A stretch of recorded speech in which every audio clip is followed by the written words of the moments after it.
Good morning. Today is February 5th. It's 10 o'clock in the morning.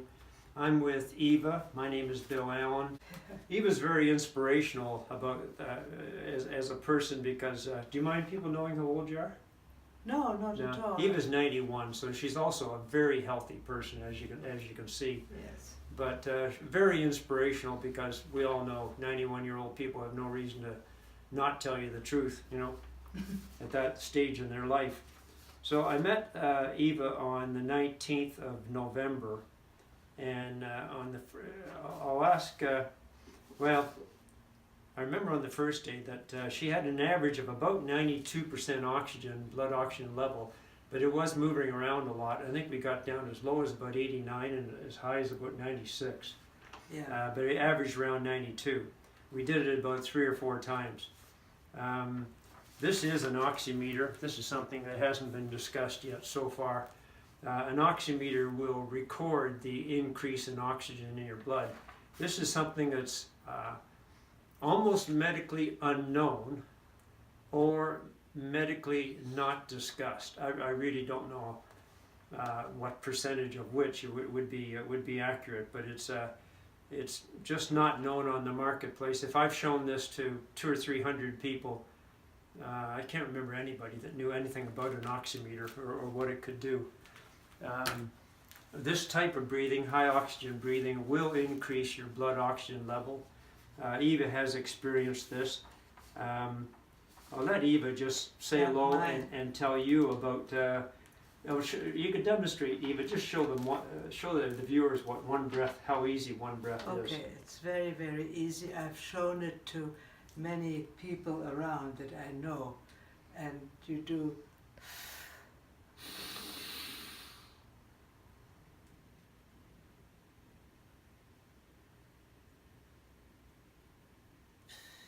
I hold it for 10 seconds, and then I do it again, and I do it 5 times, so it's 15 times. Yeah. Each time. So Eva does, on an average, she said the other day, 20 or so a day, 20. Sometimes 30 or 40, whatever she's That's feeling. right. So Yeah. each breath, as you can see, takes 30 seconds or less, maybe 20 to 30 seconds.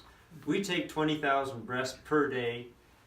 This only takes around 20 breaths per day of what Eva just did here to increase your blood oxygen level. Now, Eva felt all the sensations you feel when you increase your blood oxygen level in a matter of seconds or minutes or hours. Yes.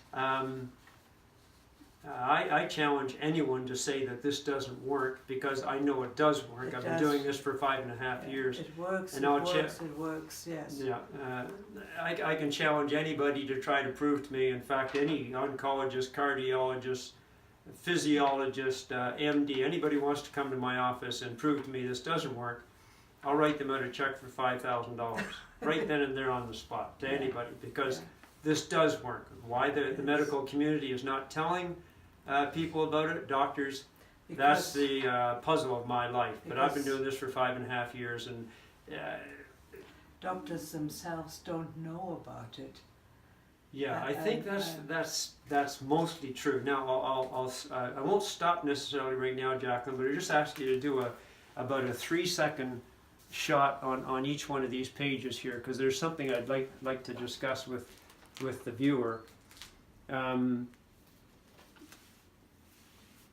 Everybody can read these pages later on. Anyone can print those off of Jacqueline's video. But the amazing thing, like, here's the World Health Organization that the viewer can read later on. The World Health Organization says what I'm describing to you right now is not possible. That the oxygen is an inaccessible luxury to severely ill children admitted to hospital in developing nations. I have to almost apologize to say that the World Health Organization is just wrong. You can breathe oxygen into your bloodstream, and the reason why you can is that the heart pumps, I don't know if I've mentioned this to Eva, the heart pumps blood down many, many times easier than it does up. So the lower lungs, which are unused, are rich in blood, ready to take oxygen into the bloodstream. We breathe, they go like that and raise their shoulders, sometimes throw their head back because they're breathing up here. And here's a demonstration for for the viewer of what Eva is going to experience in the months and years to come. And this is how to breathe into the lower lungs. I don't need to use my finger anymore, but I still do. But this is breathing through the lower lungs. That's how I breathe anyway. Yes, I know. So this is what Eva is getting. I'm doing this all the time when I breathe. Yeah. So to start, that's very difficult to do. Most people actually can't do it because they're breathing with the shoulders. So if I put my hand on their shoulder and say, try and take a deep breath, they actually almost look like they're suffocating because they can't breathe because the lower diaphragm hasn't moved for 20 or 30 or 40 years. The lungs themselves haven't expanded. Most people haven't taken a deep breath in a whole year. I'm talking kind of fast here because Eva's got to leave soon. So after the maybe you could tell them, Eva, all your experiences. Remember your knees were feeling better right away in the first day or two or three or four. You could go out and go for a walk. I could walk up and down a hill quite easily. Without pain in my knee. I do get pain in my knee still. And your shoulder. And in my shoulder. Yeah. So, but this is something I've accepted, and at my age I don't think it'll improve greatly. I'm not seeing a doctor. I don't take cortisone injections. I just let it be. You've reduced your meds, I think you said, haven't you? My meds, sometimes I don't take them at all. I only have one. And then sometimes I have to take it twice a day. It depends on the level of pain. But generally my oxygen after when I do my breathing has been up and staying up at 97. Hasn't gone down. The odd time you said it ticks up to 98. Once and twice, like yesterday I had 98, so, but this is not always. Yeah, but for your age, for 91, as I'd like to say to the viewer, to have 97 or 98. 97 is, from my experience of doing this for 5 years, 97 is the first really healthy blood oxygen level. Yeah. And for you to carry that at 91 is fantastic. It is, yes, so therefore I've always feel an immediate effect. Before I go out in my car, for instance, to go anywhere, I do the breathing. I feel I have a clear head, I can drive, and I feel generally good. So it's you cannot deny it. You absolutely not. A lot of people do, but you show the resolve, which that's why this video to me is quite exciting, because if a 91-year-old person can do it, as I say, you can lay in a hospital and you can do this. Right. You know, if you've got one lung and one heart, you know, anyone that says this doesn't work, I'm afraid they're just wrong. It does work. So I challenge anybody to come to the office and prove that it doesn't. The reactions are subtle. They are not always. I mean, some are immediate and sometimes very subtle that I don't feel anything. And then after I've done it a few times, then I feel it. Sometimes not right away. So, but it's there. Yeah, it's there, and it's a gradual thing. It's a gradual thing. Yeah, some of the things that Eva has mentioned since November is that more flexibility, more mobility, less back pain in general. And when she does now you can do quite a long walk, can't you? Well, half an hour, 40 minutes. It's depending on whether. Without back pain, where the back pain was restricting you before in your walking. So that's an interesting thing about oxygen too, is that it has sometimes very dramatic effect on pain and on chronic pain.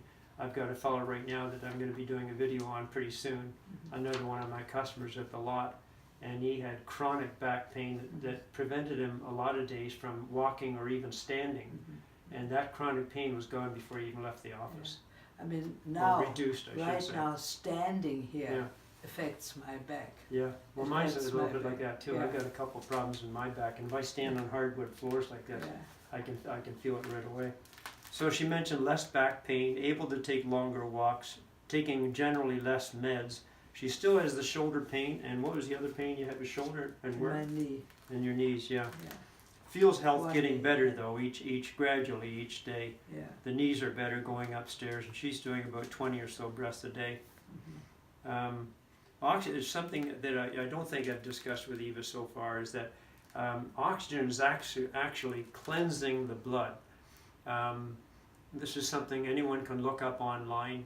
Jacqueline just got a shot of it here, about 7 times more oxygen with the lower lungs.